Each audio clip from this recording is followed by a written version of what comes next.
Hello and welcome to another blog. My name is Rob and I'm a French language learner, and this week I've been trying to focus on learning about pronouns. So I was I have spoken to my French-Belgian language partner, and he has helped me a little bit with this on and e, and how they replace previously mentioned items in other sentences.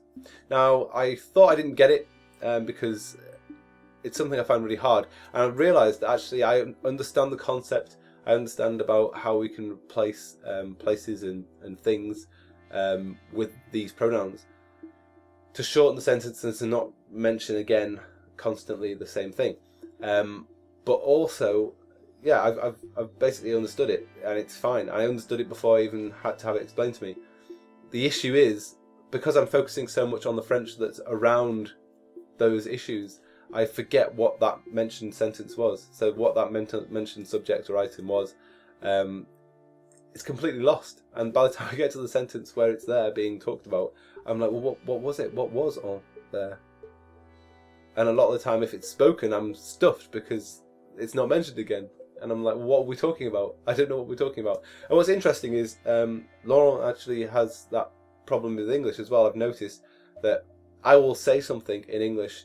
We will be talking about something in a discussion, and I'll say something, and he'll be like, well, what are you talking about? Because in English, we don't really use that kind of thing. We have some, obviously we say, I can't do it, or it's over there, or, there are exceptions to that rule, but sometimes we won't even say, we'll just say something like a sentence, and it will have no link to a physical link to the previous sentence or the previous mentioned object or item or person or place. We'll just know what it means. It's very odd. English is a strange beast. But I can see that he struggles with that. So it looks like a lot of people might struggle with this kind of concept.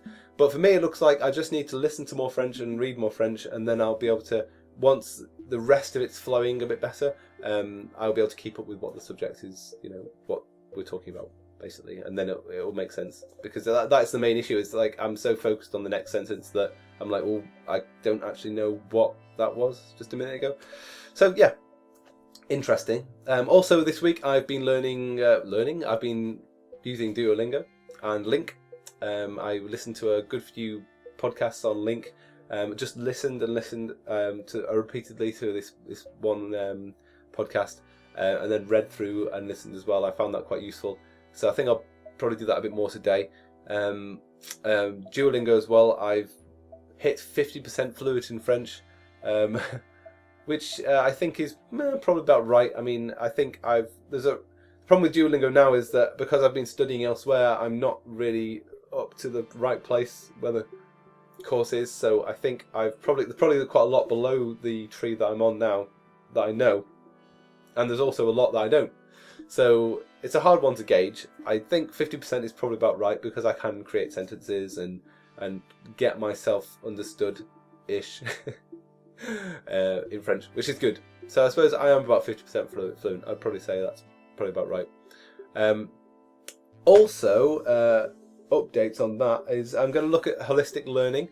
Olly Richards did a blog post about holistic learning, which I'll link in the comment below.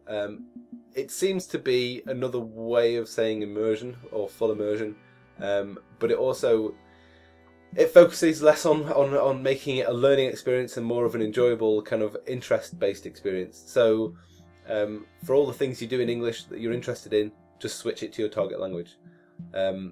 So for example, listen to radio in French, it was obviously what I'm doing, or your target language. But also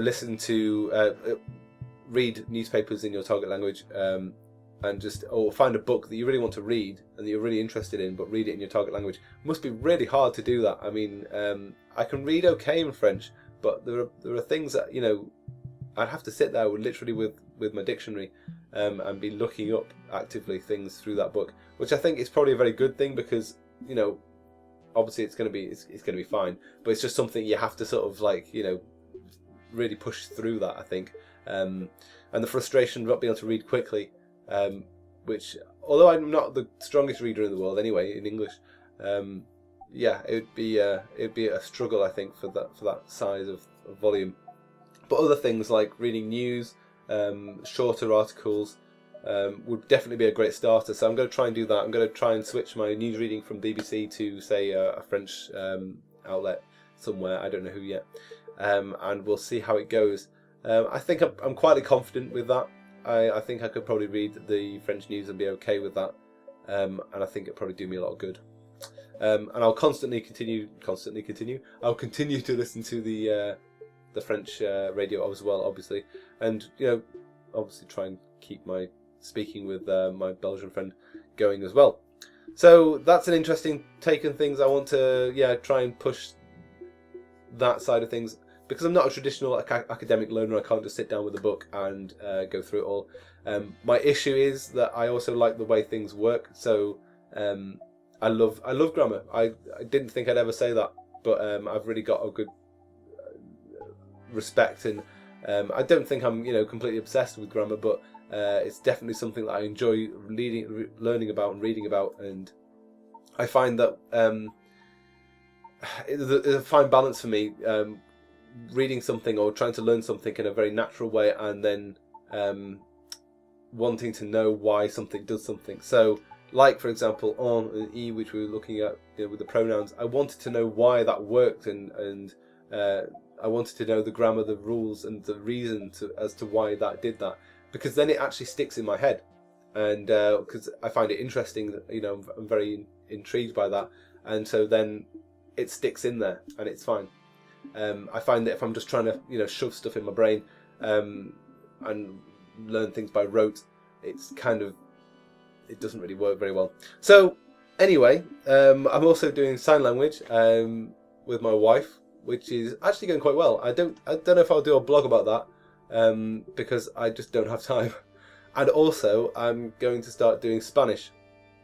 The reason for Spanish is my friend APolyglotMum on Twitter is doing Spanish. I'm also in a group of people who all speak Spanish except for me on Skype. So I've got I met some guys through language exchange, except for I was doing French, and he's in a group of people who are all learning Spanish or learning English, from Spanish. So I've got that. I've got the Spanish guys there. I've got some Spanish resources which I'll be able to kind of look at and go through. So it looks like Spanish is going to be my next thing. I knew it was going to be Spanish or German.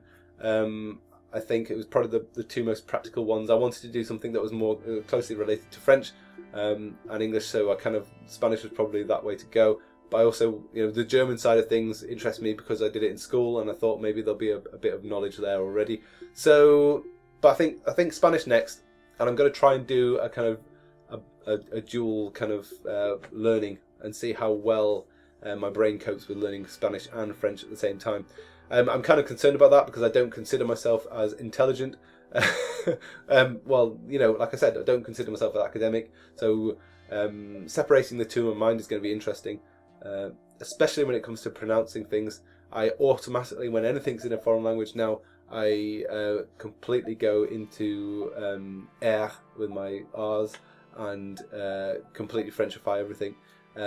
That's just because I've just been learning French constantly, and anything that's different in a different language, I will automatically try and use the French because it's just not English. So hopefully I'll learn the Spanish alphabet, I'll learn Spanish sounds, and then I'll start going that way. But I think I'm going to make a video blog about that, and I'll talk about the Spanish and see how I'm getting on. I think it'll be more useful than the French one that's happening at the moment, just because it's the French. I kind of have no idea what was going on with that, and I learned just randomly for 2 years. And with the Spanish, maybe I can develop some kind of system modules and see everything that I've learned from learning French and try and push that into learning Spanish. So I'll do a video on that, and I'll see what happens. Also, just I'll put some links into the bottom there. Some people I've been talking to a lot on Twitter, which has been really nice to talk to them. A really great French teacher if you're looking for some French lessons as well. Really nice guy. Definitely have a look at his blog. I'll link it down there. It's called Arnaud, and he's ALKinfo on Twitter. But I'll link it all below. It's fine. And of course, APolyglotMum and Olly Richards, whose blog I mentioned before as well. So I'll put all those links below, and you can have a look. It'll be awesome. Thanks very much for watching, guys. I'm sorry this video has been quite rambly and long. What was it? 10 minutes? Oh my god, this is a monster. Yeah, have a great week. Please like, comment, and subscribe if you haven't already. And yeah, I'll see you again next time, and possibly a Spanish video. And yeah, be interesting. Thanks very much. Bye.